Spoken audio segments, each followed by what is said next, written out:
Saya dari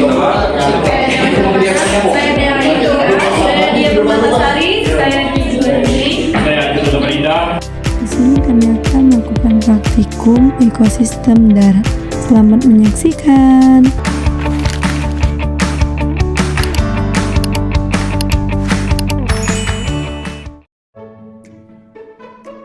Halo teman-teman, hari ini kami sedang melakukan praktikum IPA mengenai ekosistem.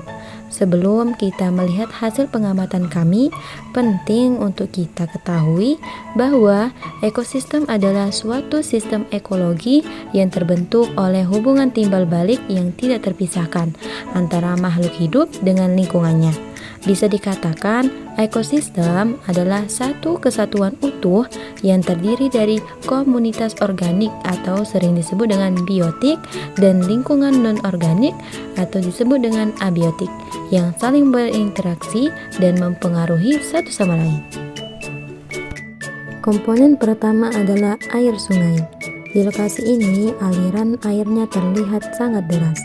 Sungai ini menjadi sumber hidrasi utama yang menjaga kelembapan tanah di sekitarnya, serta melarutkan nutrisi agar mudah diserap oleh akar tumbuhan. Kemudian ada tanah. Tanah di sini berwarna coklat. Dengan tekstur yang gembur, peran utamanya adalah sebagai penyedia unsur hara sekaligus tempat bertumbuhnya akar seluruh tanaman di ekosistem ini. Selanjutnya adalah cahaya matahari. Saat pengamatan, intensitas cahaya terasa agak mendung. Cahaya ini merupakan sumber energi utama bagi tumbuhan untuk melakukan fotosintesis. Untuk udara, kondisi di lokasi terasa sangat sejuk, hangat, namun tenang. Udara menyediakan oksigen untuk pernapasan makhluk hidup dan karbon dioksida bagi tumbuhan. Yang terakhir pada bagian komponen abiotik adalah batu. Batu di sini tersebar di permukaan tanah dan pinggir sungai. Fungsinya adalah sebagai tempat bernaung hewan kecil dan membantu menjaga struktur tanah agar tidak mudah terkikis. Pada komponen biotik, pertama ada rumput. Sebagai tumbuhan pionir, rumput menutupi permukaan tanah dan menjaga kelembapannya agar tetap stabil. Selanjutnya, pohon pisang. Tumbuhan ini memiliki batang semu yang menyimpan banyak air, menunjukkan ketersediaan air di sini sangat baik. Lalu ada pohon pinang. Dengan batangnya yang tinggi menjulang, pohon ini menjadi penciri struktur vertikal dalam ekosistem ini. Kami juga menemukan bunga. Kehadirannya sangat penting untuk menarik serangga penyerbuk guna menjaga keberlanjutan ekosistem. Dan yang terakhir ada pohon nangka. Pohon besar ini berfungsi sebagai peneduh sekaligus penyedia makanan bagi organisme lain di lingkungan ini. Sekarang kita rangkum hasil dari pengamatan tadi. Abiotik yang telah diamati pada ekosistem darat ini, yaitu air, sungai, dan tanah berperan vital sebagai penyedia hidrasi serta unsur hara. Keberadaan cahaya matahari, udara, dan batu melengkapi kondisi fisik lingkungan yang mendukung kehidupan di atasnya.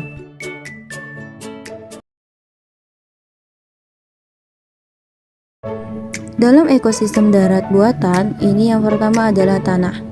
Gambar ini menampilkan tekstur detail dari campuran media tanam yang dibuat oleh manusia di dalam sebuah pot. Terlihat campuran antara tanah topsoil yang gelap, serpihan kompos organik, dan sedikit pasir untuk drainase. Teksturnya gembur dan siap untuk mendukung akar tanaman di lingkungan terbatas. Yang kedua, air. Pada gambar memvisualisasikan intervensi manusia dalam suplai air. Sebuah wadah penyiram berwarna hijau mengucurkan air bersih langsung ke area akar tanaman cabai muda yang tumbuh di dalam pot. Aliran airnya terukur dan terkendali, menunjukkan bagaimana kelembapan diatur secara manual dalam ekosistem buatan. Yang ketiga, udara. Visual ini menunjukkan pengaturan udara dalam lingkungan tertutup. Di dalam sebuah greenhouse kecil, terlihat pot tanaman. Kami sedang menyesuaikan ventilasi samping sungkup.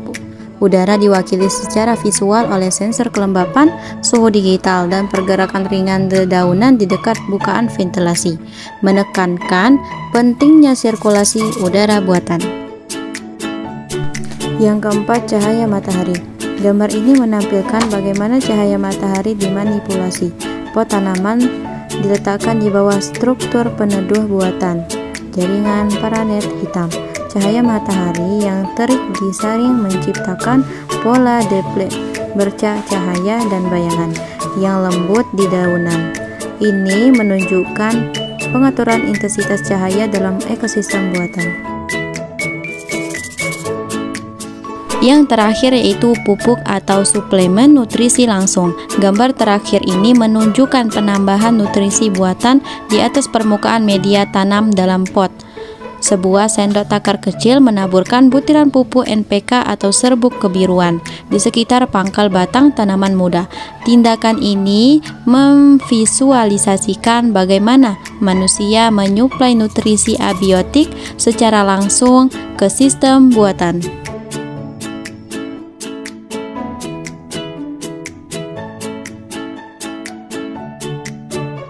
Komponen biotik buatan yang pertama yaitu padi. Padi adalah produsen utama di ekosistem sawah. Dalam ekosistem buatan ini, manusia memanipulasi komponen abiotik secara total dengan membuat sistem irigasi dan pemberian pupuk. Aliran energi mengalir dari padi ke konsumen satu seperti tikus sawah, belalang, atau burung pipit. Keberadaan manusia sangat krusial untuk menjaga padi dari biotik pengganggu. Komponen biotik buatan yang kedua yaitu rumput liar. Meskipun secara teknis adalah komponen biotik alami dalam ekosistem buatan seperti sawah atau kebun, rumput liar sering dikategorikan sebagai gulma atau biotik pengganggu. Mereka berkompetisi dengan tanaman budidaya atau produsen utama untuk mendapatkan air, cahaya, dan nutrisi abiotik dari tanah. Namun jika jumlahnya terkendali, akarnya membantu mengikat tanah dan menyediakan mikroklimat bagi mikroorganisme tanah. Yang ketiga yaitu cabai. Dalam ekosistem buatan kebun atau pot, tanaman cabai adalah produsen autotrof yang materi organiknya atau buah sangat dimanfaatkan oleh manusia. Keberhasilannya sangat ditentukan oleh manipulasi abiotik manusia, terutama dalam penyediaan tanah yang gembur dan drainase yang baik untuk mencegah pembusukan akar akibat kelebihan air. Yang keempat, tomat. Tanaman tomat adalah produsen yang dalam agroekosistem kebun seringkali berinteraksi dengan komponen biotik penyerbuk seperti lebah atau kupu-kupu untuk pembuahan. Namun, dalam sistem buatan, pertumbuhan batangnya yang lemah seringkali memerlukan penambahan ajir atau bambu penyangga sebagai manipulasi abiotik agar tanaman dapat tumbuh tegak dan buahnya tidak membusuk menyentuh tanah. Yang kelima, kangkung. Kangkung menunjukkan adaptasi biotik yang unik terhadap komponen abiotik air. Ia dapat tumbuh optimal baik di ekosistem darat buatan maupun sistem perairan buatan. Di agroekosistem kangkung air, manusia memanipulasi penggenangan air dangkal untuk mempercepat pertumbuhan vegetatif daunnya yang menjadi target panen. Yang keenam, jagung. Jagung adalah produsen C4 yang sangat efisien dalam mengubah energi cahaya matahari menjadi biomasa. Dalam agroekosistem ladang, jagung sering ditanam dengan manipulasi jarak tanam abiotik ruang yang teratur untuk mengoptimalkan penangkapan cahaya oleh setiap individu tanaman. Aliran energinya besar, menyediakan karbohidrat bagi manusia, pakan ternak, atau bahan baku industri. Yang ketujuh, singkong. Singkong adalah produsen yang tangguh dan sangat adaptif terhadap keterbatasan komponen abiotik seperti tanah miskin hara atau kekeringan. Ia menyimpan cadangan energi hasil fotosintesis dalam bentuk umbi akar, karbohidrat kompleks. Dalam ekosistem buatan, singkong sering ditanam secara tumpang sari karena tidak memerlukan manipulasi tanah yang intensif. Namun, manusia tetap berperan dalam penyediaan bibit stik batang. Yang terakhir ada tebu. Tebu adalah produsen jenis rumput-rumputan raksasa yang menyimpan energi kimia dalam bentuk sukrosa murni di batangnya. Dalam agroekosistem perkebunan, tebu membutuhkan manipulasi abiotik yang spesifik. Curah hujan tinggi pada masa pertumbuhan vegetatif dan musim kemarau yang tegas, cahaya matahari penuh pada masa kemasakan untuk memaksimalkan rendemen gula. Manusia mengatur pemanenan biotik ini dengan cara menebang habis batangnya. Kesimpulan dari praktikum ini adalah ekosistem buatan merupakan sistem yang sangat bergantung pada intervensi manusia, di mana komponen abiotik seperti tanah, air, dan cahaya dimanipulasi serta didukung oleh pemberian pupuk untuk mengoptimalkan pertumbuhan komponen biotik.